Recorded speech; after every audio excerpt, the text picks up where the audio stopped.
order our meeting and acknowledge on behalf of the board that we acknowledge that York Region is located on the traditional territory of many Indigenous peoples, including the Anishinaabe, the Haudenosaunee, the Huron-Wendat, and the Métis people, and the treaty territories of the Haudenosaunee, Mississauga of the First Credit Nation, and Williams Treaty First Nations. Today, this area is home to many diverse Indigenous peoples, and we recognize their history, spirituality, culture, and stewardship of this land. We also acknowledge the Chippewas of Georgina Island First Nation as our closest First Nation community.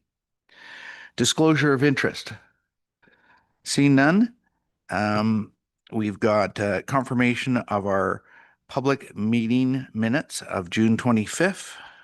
Member Jackson, you'll move. Member Purchell, you'll second. Any errors, omissions? All in favor? That carries. Presentations. We have one deputant before us. It's with regard to the petition for the enforcement in the City of Vaughan and York Region roads around Highway 50. Good morning. As they set you up, you've got 5 minutes. Person's name. Sorry. It's Amanda Corbett? Yes, Amanda Corbett. Coben. Oh, Corbett. It's on the very, oh, there you are. Sorry. Good morning. Good morning. Thank you very much to the Police Board for allowing us to speak today. My name is Amanda Corbett, and I am one of the directors of the Caledon Community Road Safety Advocacy Group. I'll show this first slide and then give you a little more information about who we are. Here today to present a petition to increase York Regional Police enforcement on City of Vaughan and York Regional roads around Highway 50. This is just a video of some of what we deal with in this. Stop you, it's not showing. Okay.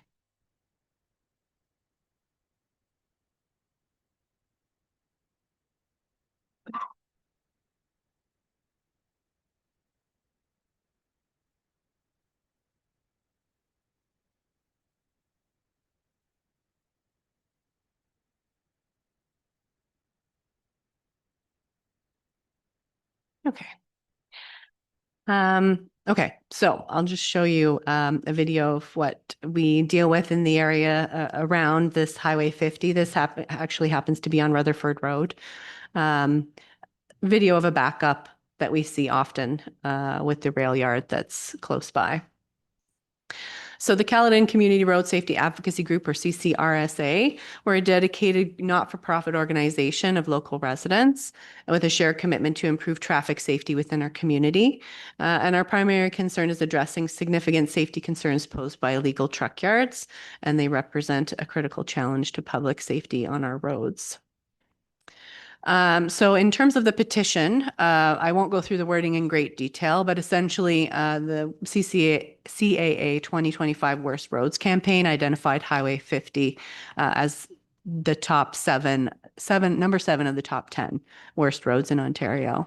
And what we see living and driving around the community is that there are lots of roads around Highway 50 that contribute to this. So Nashville Road, Major Mackenzie, Rutherford, Highway 50. Those are the York Region roads, and City of Vaughan, Cold Creek, Kirby, Huntington, Albion, Vaughan Road.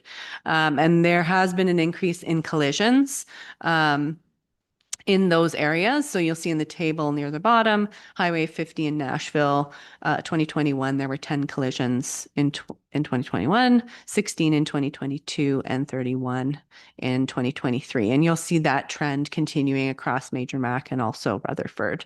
We're waiting for data from Region of Peel for 2024, so we don't have that data yet. To the right, you'll see a picture of the intersection of Nashville and Cold Creek. And as routinely happens, trucks back up, trying to make the turn southbound onto Nashville Road to get onto Highway 50, which is a no truck road. And the trucks get impatient. They don't want to wait. So this blue truck is actually in the northbound lanes heading southbound, basically cutting off all access to that road because he wants to turn left onto a no truck road.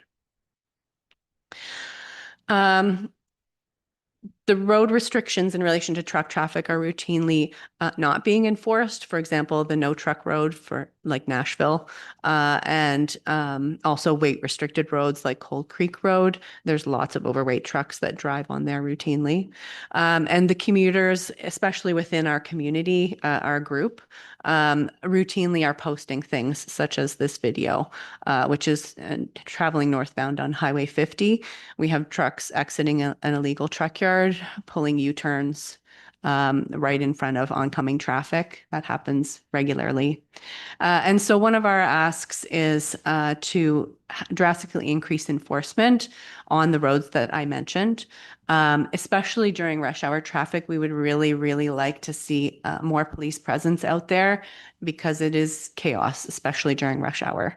And our other ask is to work collaboratively with neighboring municipalities and police forces to crack down on that road chaos, because where we are, it's like the intersection of Peel Regional Police, York Regional Police, Caledon, OPP. There's, a lot of, oh, that's not my jurisdiction. We really want this to be a collaborative effort to help bring more public safety to the community. This is my last slide. So cars are frequently taking risks to get around the traffic congestion. On the left is a picture there of Major Mackenzie and Highway 50 traveling southbound. And we routinely see people cutting off trucks, turning left on a red light. If we could have a lot of police presence there during rush hour, I think that would be amazing. And then I'll leave you with this last video, which I think some may have seen before. This is a transport truck driving southbound on the northbound shoulder to get away from all of the congestion. So really that's our ask, is to increase enforcement in those areas. We really feel very unsafe driving on the roads here, and we would really like some more help. And Thank that's you, it. Thank Amanda, you. for your presentation. You had a couple things in there. So you talked about illegal land use was one, and then obviously traffic and motor vehicle infractions as well as the second one.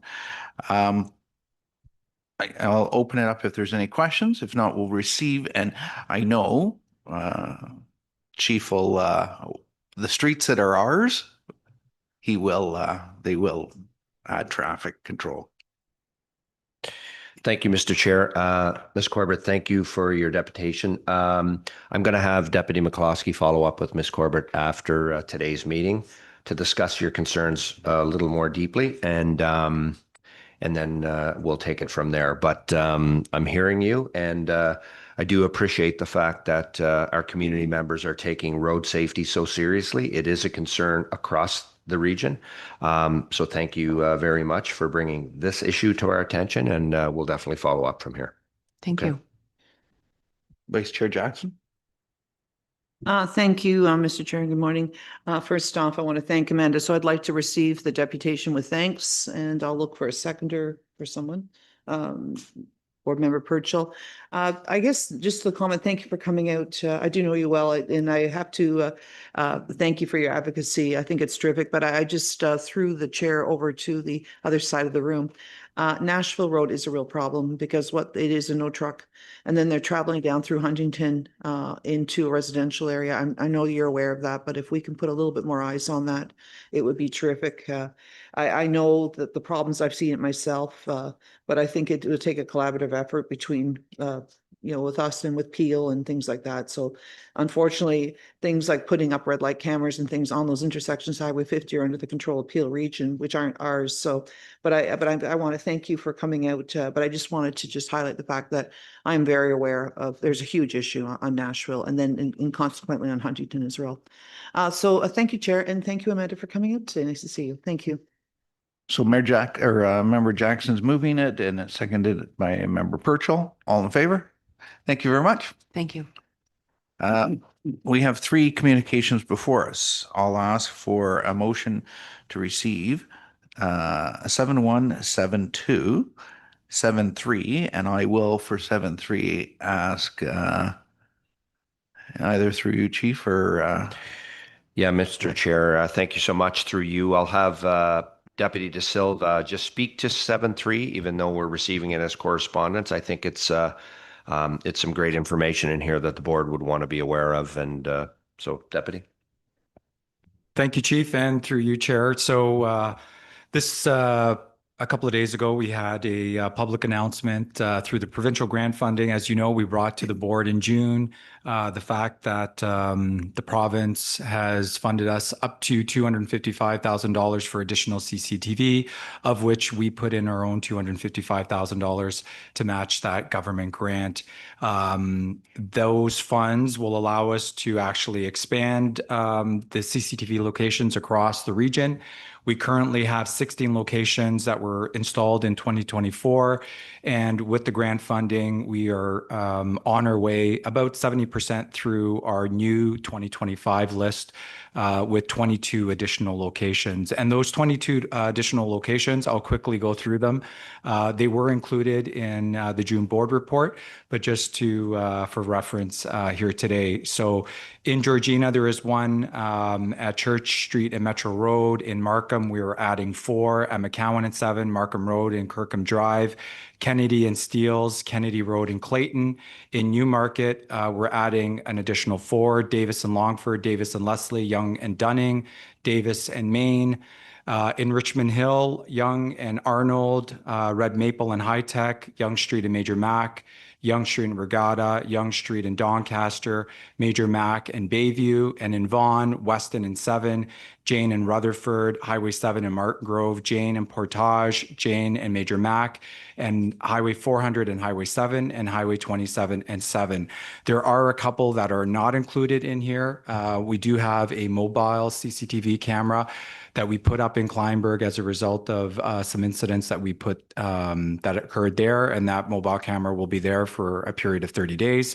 And then we just recently commissioned another mobile one at 427 in Major Mac at the off-ramp of 427 going into Kleinburg.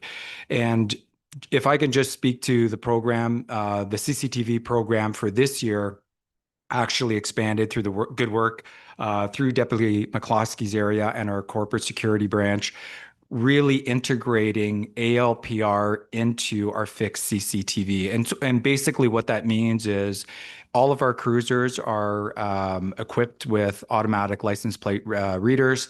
They basically connect to a stolen vehicle database. So when our officers are actually on patrol, they'll get notified of stolen vehicles. So our program now, with the additional 22, will all have that actual functionality. So if a vehicle is going through any of these intersections that are equipped with our ALPR, our real-time operations center will be notified and cars dispatched to the area. And as I said in the press conference, our aim and our goal is to really detect, prevent, and arrest those that are committing criminal offenses within our region. And we know and understand that violent crime is committed in the commission of stolen vehicles as well. So that is our program to date. We've had success, and we hope to continue to expand the program in years to come. Thank you. And Mr. Chair, just to top that up, there will be follow-up correspondence to all the municipalities, letting them know where the new cameras will be, new in their municipalities, as well as where the current cameras are, where there are cameras already existing. I think the important piece to understand on this program as well is I talked to all of you several weeks ago about a shooting our officers were involved in. Essentially a shootout at the side of the road. It's an SIU matter. I won't get into too much about it right now, but I will say it was our ALPR program that actually detected that stolen vehicle that got our officers involved with that individual who was had cut off a bracelet again and been on the run. So anyway, don't need to talk too much more about that. That's but it just goes to show you how great this program can be for us as we expand it, and we'll be continuing to work with all municipalities to determine what an expansion of this program could look like in collaboration with all those municipalities. Thank you, sir. Thank you, Chief. Any questions? If not, I'll ask Member Cartalucci and Member Faisal to receive the 3717273 correspondence. All in favor? That carries. consideration and adoption of reports. I have 8-1, 8-2, 8-5, and 8-12 pulled. Are there any other reports? Yes, Member Bodenstein. Yep. Can we also get 8-6 and 8-13, please? 8-6 and 8-13. Thank you. Thank you, sir. Vice Chair Jackson. Thank you, Mr. Chair. I'd like to pull 8-10 and 8-11. Thank you.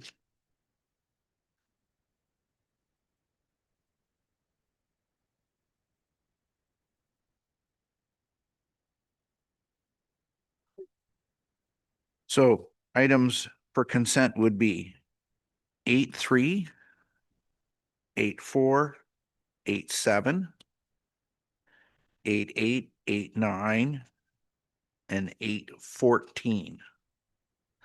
I'll ask Member Bodenstein to move, Member Jackson to second. Any questions? All in favor? Thank you. So that takes us to our first item, which is 8-1. Chief. Thank you, Mr. Chair. I'm going to turn it over to General Counsel Jason Fraser to speak to 8-1. Jason.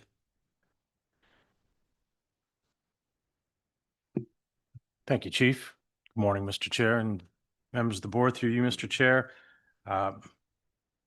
Just a bit of an administrative note.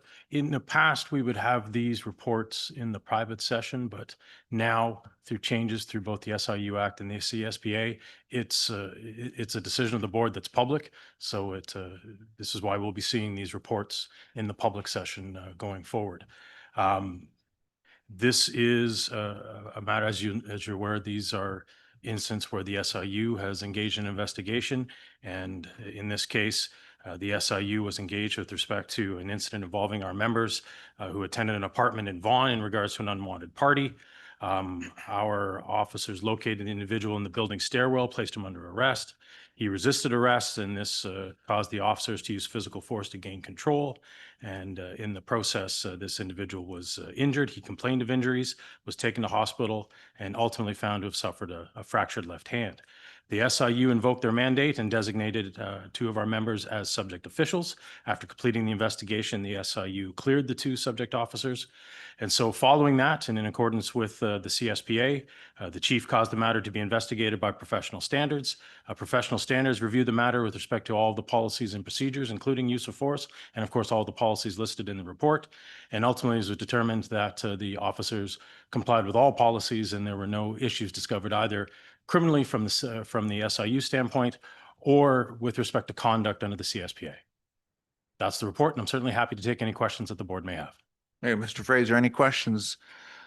If not, Member Purchell, Member Cartolucci, you'll move in second, item 8-1. All in favor? Thank you. 8-2, Chief. Thank you, Mr. Chair. And through you, I'll turn it over to our CFO, Jeff Channel, to speak to the interim financial reporting report. Sorry. Go ahead, Jeff. Thanks very much, Chief. Good morning, Chair. Good morning to the board. This report's in front of you as per quarterly reporting requirements under Financial Management Board Policy number 01/05. The report primarily describes financial reporting for June 30th. My comments, though, I want to talk about the financial forecast for the year end. So the report speaks to a deficit in the range of $16 to $19 million. And this deficit is primarily driven by the bargaining outcomes over $13 million, as well as some YRP generated deficit,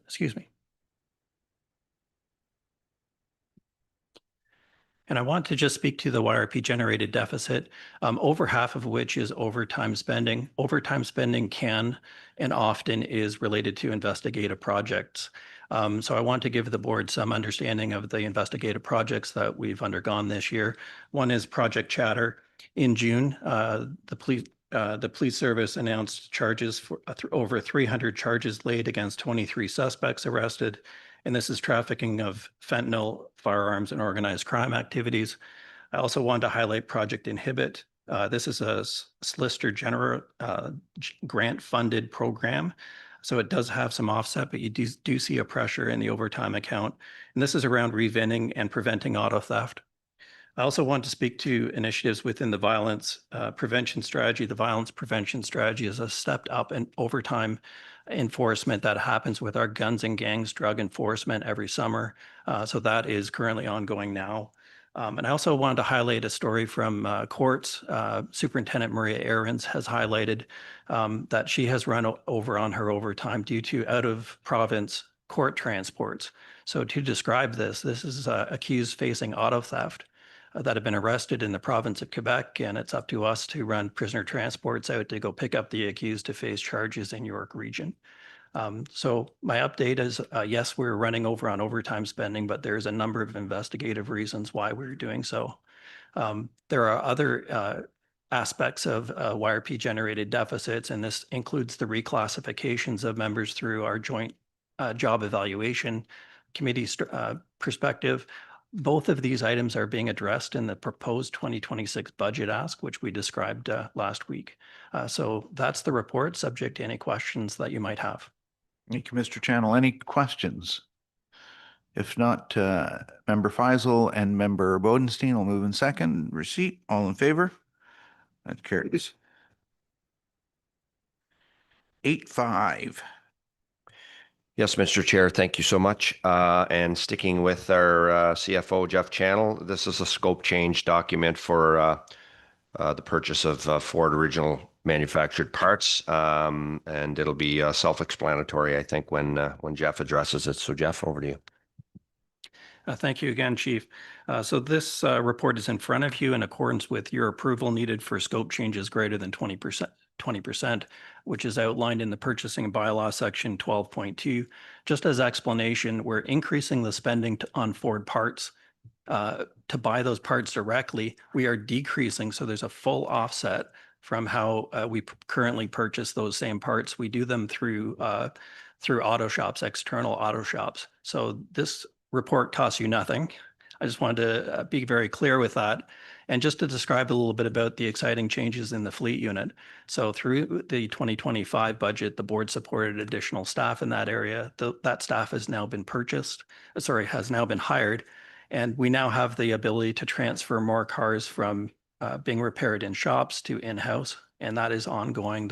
The report speaks to that. We're currently in around 15% of our cars being serviced in-house. So the bulk still remains with external shops, but that whole process is happening now. And it's that process that necessitated the need for this contract change. I'm available for any questions that you might have. Okay.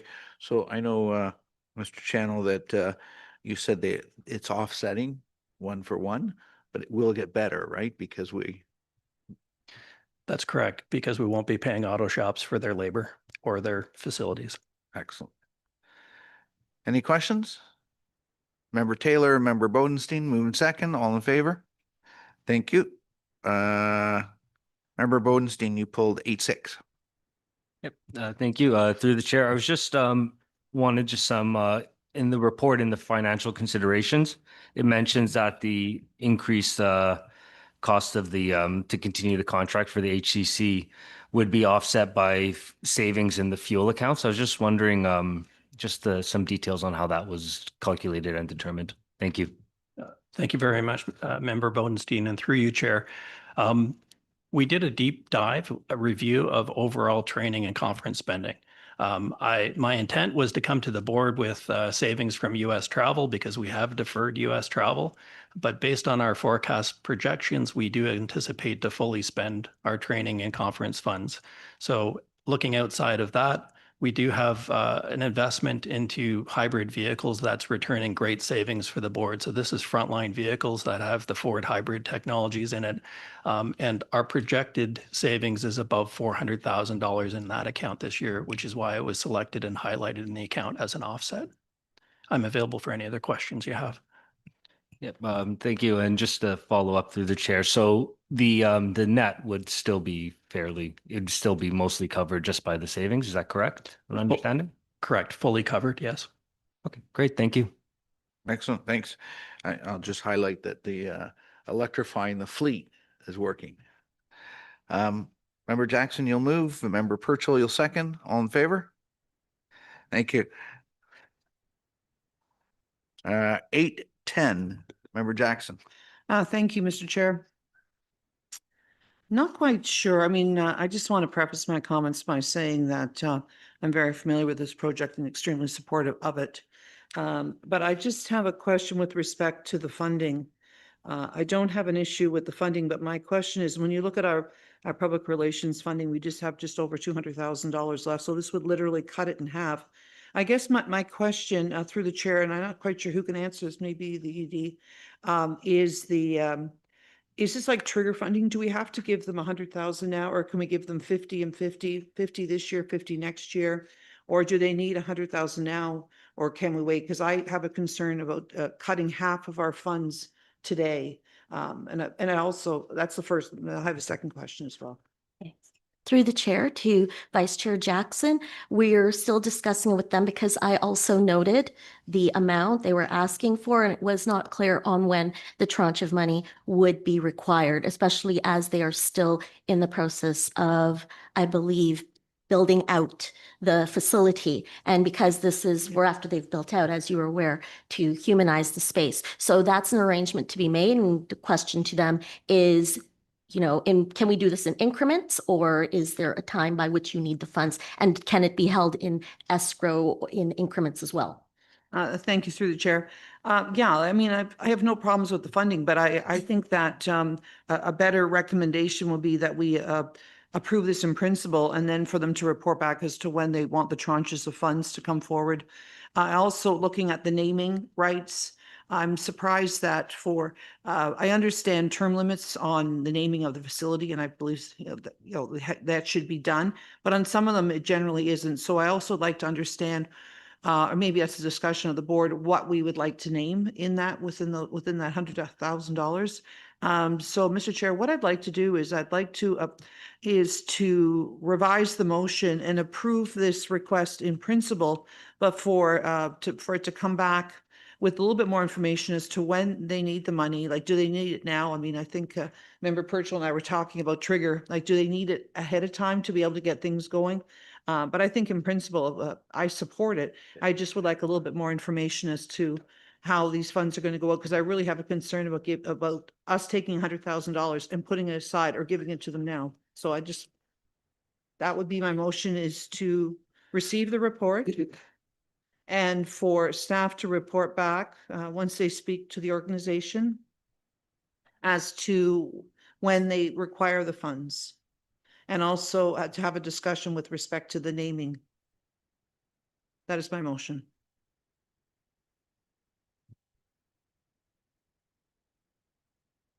Okay, basically it's an amendment. Member Taylor? Yeah, I'm somewhat involved with this, and so the only thing I'd say, I'm confident that it's not an issue. So I mean, if you want to save a report coming back, I think you could just move it as 50,000 this year and 50,000 next year, and it'd be I don't know about anybody else, but I'd be amazed if that's an issue. But I know that's what I'm doing, so to support it. So I think we could probably just do it that way. Through the chair, I think we're trying to get to the same thing, Member Taylor. But I don't want to give them 50,000 now. I want maybe they can come back next month. I just would like to have a better idea, and then we can figure it out. So that's, All right. I'm in support of it. I Yeah. just think that I would like to approve the request in principle, but for staff to report back to our meeting next month, just with how they want it. Like, if they want 50 now, I have no problems with that, but give us a bit more information. Okay, Or maybe we can do it next year. I just don't want to chunk into our funds if we don't need to. got it. So I think we're just dancing around the same fire here. So in principle, report back, and the naming rights. Got all that in there? Okay, so Member Jackson, you'll move that minor amendment, I'll say. Member Cartolucci will second. All in favor? That carries. 8:11.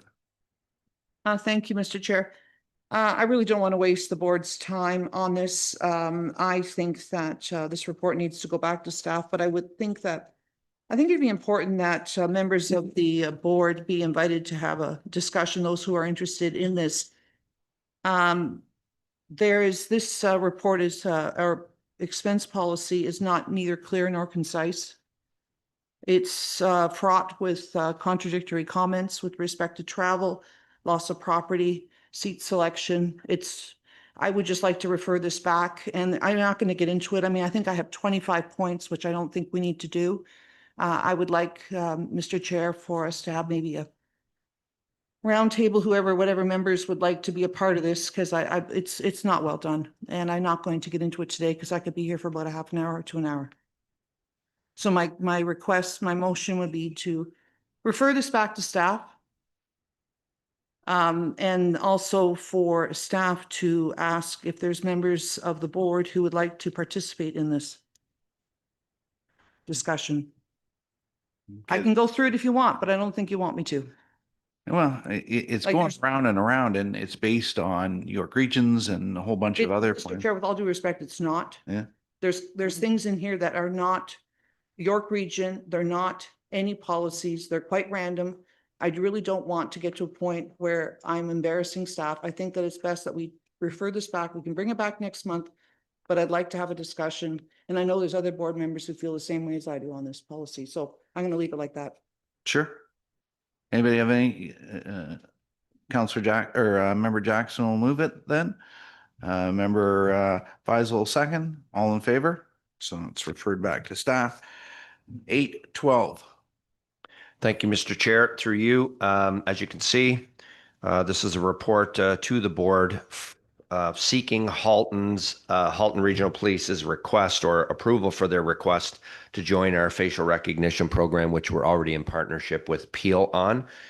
Deputy Hogan's going to give you a briefing on this and prior to you making your decision. But Deputy Hogan. Thank you, Chief. Good morning, Mr. Chair, through you and to members of the board. Good morning. Just on this program, as the Chief mentioned, this year we did receive a request, the Chief received a request from Chief Tanner at the Halton Regional Police Service requesting their participation in the facial recognition program that has been ongoing in York Regional Police and Peel Regional Police as a joint program. There is a memorandum of understanding that was submitted and finalized in February of 2025. Suffice to say that the program in large measure is providing favorable results. And I thought I would just mention to you, as is indicated in the report, since the inception of the program, there have been over 300 investigative leads that have been provided to York Regional Police alone as a result of this partnership.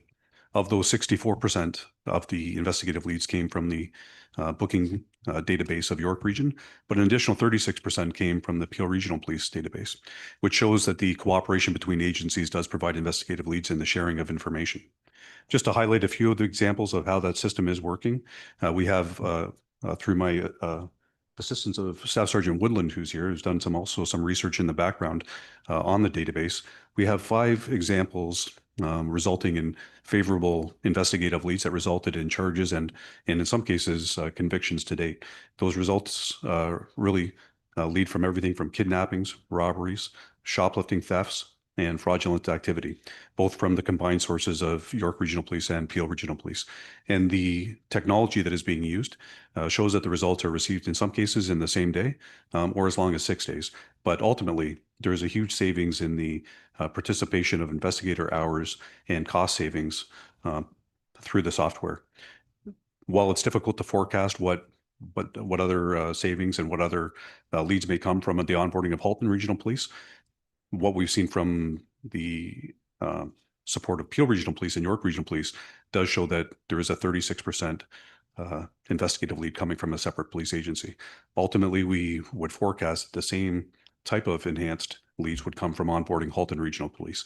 There are no financial implications to York Regional Police as a result of onboarding them to the program. The memorandum of understanding requires that the steering committee between York Regional Police and Peel Regional Police approve it before it is brought forward to the board. And that steering committee from Peel Regional Police and York Regional Police has reviewed the request from Halton Regional Police and put it forward as to be put forward to both police services boards. Peel Regional Police is going to their board this month, and we are here today to seek your approval in the same manner. If it is adopted by both boards, a further memorandum of understanding to be finalized with Halton Regional Police through Chief Tanner. And that is the update on the report, and I'm here for any other questions.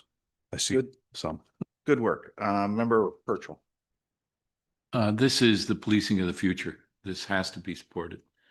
A regional or administrative boundary is an impediment, not a facilitator of the kind of work that has just been presented to us. These kinds of arrangements need to be broadened well beyond the administrative discussion that we're having now. But I will leave that obviously to your planning and your time.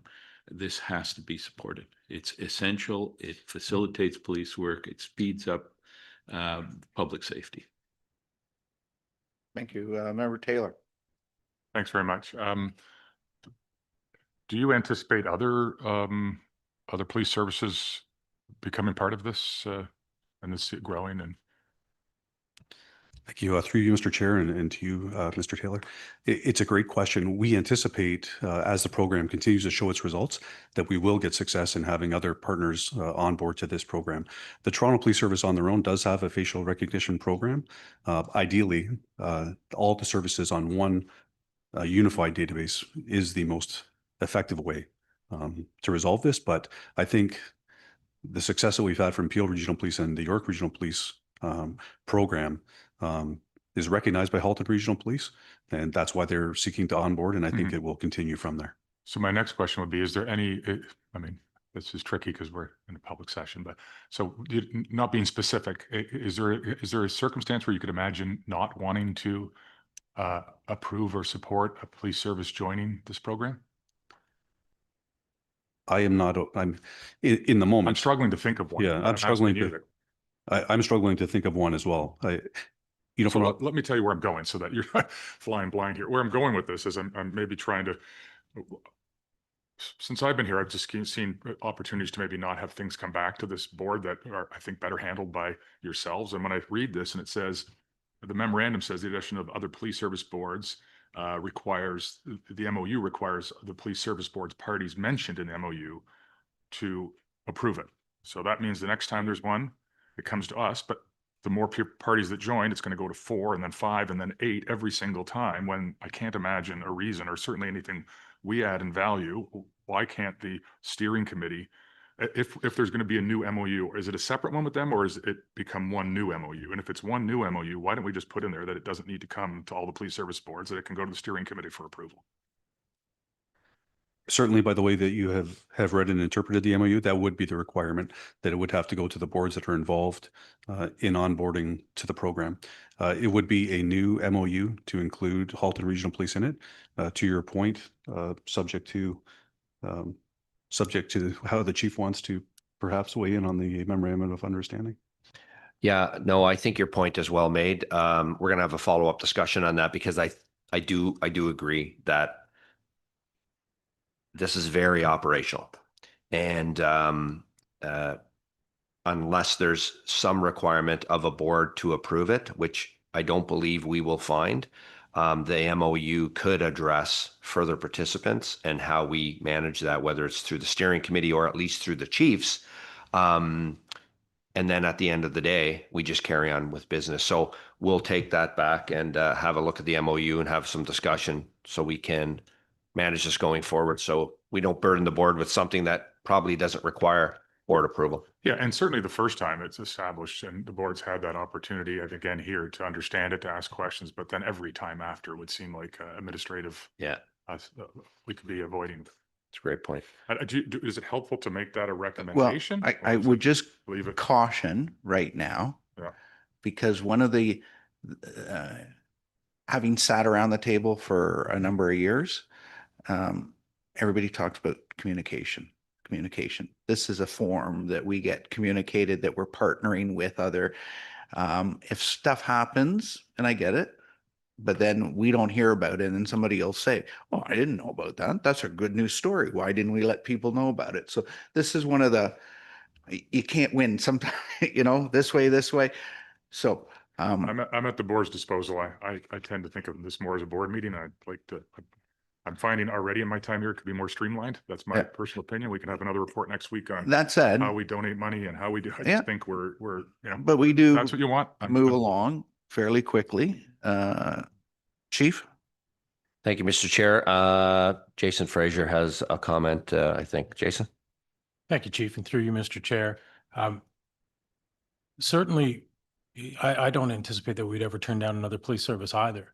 And so we certainly could, I would suggest, amend the recommendation for the board to approve now that we onboard other police services going forward, with the caveat that as we onboard new police services, that we'll report back to the board so that we're as efficient as possible in terms of the hopeful growth of this process, while at the same time, we'll maintain that communication by letting the board know how things progress. Sound good? All right. So I'll get you as amended, seconded by Member Bodenstein. All in favor? Thank you.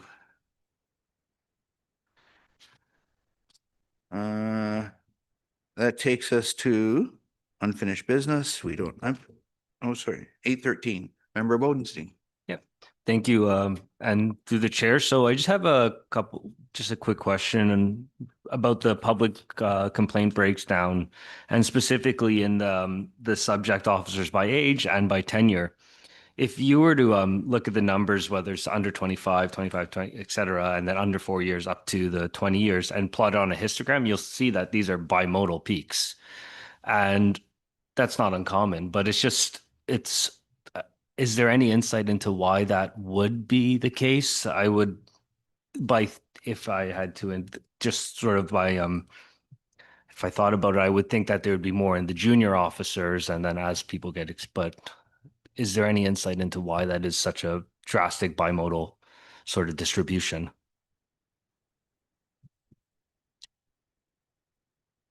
You want to tackle this one? Oh, absolutely. It's something that we've recognized, not as much the second peak, but the first peak is certainly something it's the 7-year mark. It seems to be a consistent peak possibly across the country. And I'm not sure that there's, we certainly take our measures through training and through the outreach that our Professional Standards Bureau does to address these sort of areas. But at the same time, we've seen the peaks, but it'd actually be a good thing if an academic wanted to do the research, because we don't have the research to back what's the reason for those peaks. All I can give you is my supposition, and my supposition is worth about as much as anybody's supposition. That's what we're working with. But I think you raise a good point, and I'm a huge proponent of there being more academic research into Canadian policing, because we tend to rely upon the academic research of other jurisdictions. If you know any grad students that are looking for a topic, this would be a good one. Be a great one. Yeah, thank you. And through the chair, just to follow up, you mentioned that this is sort of consistent with other jurisdictions across Canada, certainly in the first peak. Is this similar for the second peak as well? That one I don't know. I've seen more through just the different conferences and whatnot that I've been involved in, that the 7-year mark, the first peak, is an issue. I don't know. I can certainly find out for you. I'm not sure about the second peak. Okay, great. Thank you. We'll have to get a grad student on it then. For sure. You can always amend that. No. Member Bodenstein, you'll move. For Vice Chair Jackson will second. All in favor? That carries. No unfinished business. The other business are all the upcoming dates for everybody's awareness. Please respond to Jacqueline or Mackenzie's emails when you get them. Private meeting. So motion to move into close. Member Purcell, seconded by Member Cartelucci. All in favor?